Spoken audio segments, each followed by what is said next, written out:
Bismillahirrahmanirrahim. Assalamualaikum warahmatullahi wabarakatuh. Perkenalkan, nama saya Nesoji. Saya dari Prodi Ekonomi Syariah Universitas Nurul Jadid Paiton Probolinggo. Yang mana di sini saya akan menjelaskan tentang investasi syariah. Yang mana penjelasan ini yaitu dengan dari makul manajemen portofolio dan investasi Islam. Yang ini untuk memenuhi tugas dari Bapak dosen Temi Wijaya SH.MI.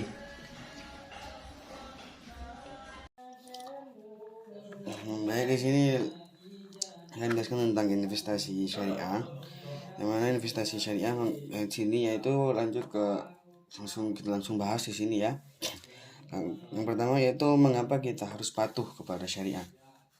Itu ada dua faktor di sini. Yang pertama yaitu kata-kata syariah itu mengandung tujuan yang mulia, yaitu keyakinan, kesadaran, dan keinginan kuat untuk selalu berusaha menerapkan prinsip syariah Islam pada setiap aktivitas yang dilakukan.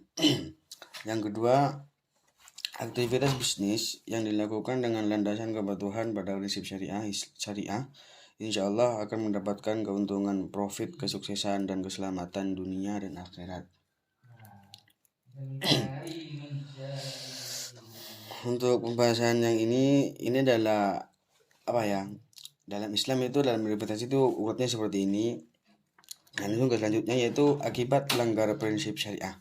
Dalam akibat pelanggaran syariah ini saya bagi menjadi 3, yaitu harganya akan rusak yang pertama, dan yang kedua diberikan keuntungan yang semu, dan yang terakhir yaitu melahirkan kehidupan yang sulit. Yang ini yang keempat ya. Yang keempat, akibat melanggar prinsip syariah, doanya tidak akan diterima oleh Allah Subhanahu wa taala. Di sini sudah dijelaskan dalam hadis riwayat Muslim, sesungguhnya Muslim yaitu Rasulullah SAW mengisahkan tentang seorang yang jauh perjalanannya, kusut rambutnya dan kotor wajahnya karena lelah dalam perjalanan, lalu menengadahkan kedua tangannya ke langit sambil berdoa, sedangkan ia dikenyangkan dengan makanan dan minuman yang haram. Maka bagaimana mungkin doanya akan dikabulkan? Hadis riwayat Muslim. Lanjut ke akibat taat terhadap prinsip syariah. Taat ke prinsip syariah, di sini saya ada 2, itu diberikan rezeki dari yang tidak kita duga, dan memberinya rezeki dari arah yang tidak disangka-sangkanya. Dan barang siapa yang bertawakal kepada Allah, niscaya Allah akan mencukupkan keperluannya. Sesungguhnya Allah melaksanakan urusan yang dikehendakinya. Sesungguhnya Allah telah mengadakan ketentuan bagi tiap-tiap sesuatu. Quran surat At-Talaq. Yang kedua yaitu diberikan kehidupan yang baik. Dalam Quran surat An-Nahl dijelaskan, barang siapa yang mengerjakan amal soleh, baik laki-laki maupun perempuan, dalam keadaan beriman, maka sesungguhnya akan kami berikan kepadanya kehidupan yang baik, dan sesungguhnya akan kami beri balasan kepada mereka dengan pahala yang lebih baik dari apa yang telah mereka kerjakan. Lanjutnya akibat taat terhadap prinsip syariah. Taat kepada prinsip syariah yaitu mengundang pertolongan Allah, dibuka pintu keberkahan.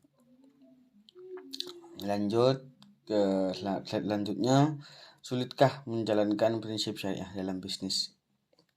Dalam surat Al-Ankabut dijelaskan, apakah manusia itu mengira bahwa mereka dibiarkan saja mengatakan kami telah beriman, sedang mereka tidak diuji lagi. Dan sesungguhnya kami telah menguji orang-orang yang sebelum mereka. Maka sesungguhnya Allah mengetahui orang-orang yang benar, dan sesungguhnya Dia mengetahui orang-orang yang dusta. Dan selanjutnya menegakkan syariah diperlukan perjuangan. Dalam surat Al-Imran juga dijelaskan, apakah kamu mengira bahwa kamu akan masuk surga, padahal belum nyata bagi Allah orang-orang yang berjihad di antaramu, dan belum nyata orang yang sabar. Surat Al-Imran surat 3 ayat 142. Seruan dari Allah Subhanahu wa taala dan Rasulnya untuk konsisten menerapkan syariah. Dalam surat An-Nur dijelaskan, sesungguhnya jawaban orang-orang mukmin bila mereka dipanggil kepada Allah dan Rasul-Nya agar Rasul menghukum mengadili di antara mereka ialah ucapan, kami mendengar dan kami patuh. Dan mereka itulah orang-orang yang beruntung. Selanjutnya, melaksanakan prinsip syariah akan mendapatkan keuntungan. Dalam hal ini sudah jelas dikatakan dalam surat Al-Fatir, sesungguhnya orang-orang yang selalu membaca kitab Allah, mendirikan sholat dan menafkahkan kebahagiaan dari rezeki yang kami menganugerahkan kepada mereka dengan diam-diam dan terang-terangan, mereka itu mengharapkan perniagaan yang tidak akan merugi. Di sini sudah jelas kalau kita melaksanakan prinsip syariah akan mendapatkan keuntungan. Maksudnya investasi syariah, investasi yang sesuai dengan prinsip-prinsip syariah Islam serta tata caranya mengacu kepada ketentuan Al-Quran dan As-Sunnah. Jadi kalau yang tidak mengacu kepada Al-Quran dan As-Sunnah berarti itu bukan investasi syariah. Begitu, kira-kira seperti itulah kawan-kawan. Di sini ada perbedaan lembaga keuangan syariah dengan konvensional. Dari mana bedanya? Ini kita bedakan dari segi aspek lembaga keuangan syariah dan lembaga keuangan konvensional.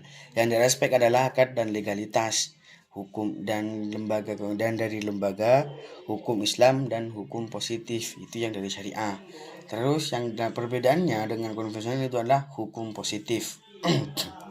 Terus struktur organisasi dan pengawasan itu dari aspek lembaga keuangan syariah itu menggunakan MUI, DSN, DPS, OJK.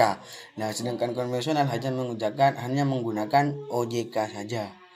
Nah, dari aspek investasi yang digunakan dari lembaga syariah itu halal dan menguntungkan, dan sedangkan keuangan konvensional itu hanya menguntungkan saja, halalnya itu tidak ada.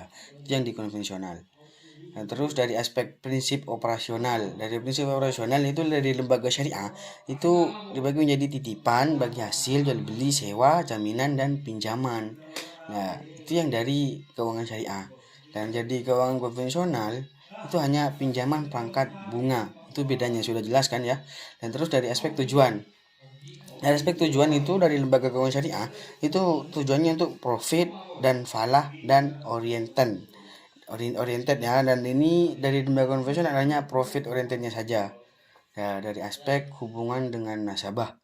Dari aspek hubungan dengan nasabah yang dari keuangan syariah itu ada kemitraan. Nah, sedangkan dari konvensional hanya ada debitur dan kreditur. Nah, sudah jelas kan bedanya di sini. Itu bedanya bank konvensional dengan bank syariah. Di sini adalah jenis kegiatan yang tidak dapat dibiayai oleh lembaga keuangan syariah. Ya, di sini ada juga beberapa bagian yang tidak bisa dibiayai oleh lembaga syariah. Tidak bisa tidak dibiayai itu adalah usaha dalam perjudian. Jadi itu tidak bisa dibiayai oleh bank syariah. Yang dapat digolongkan sebagai judi serta perdagangan yang dilarang. Dan terus juga selanjutnya ada usaha lembaga keuangan konvensional ribawi, termasuk perbankan, asuransi konvensional, itu tidak bisa dibiayai oleh bank syariah. Terus yang selanjutnya itu usaha yang memproduksi dan mendistribusi serta memperdagangkan makanan dan minuman yang haram.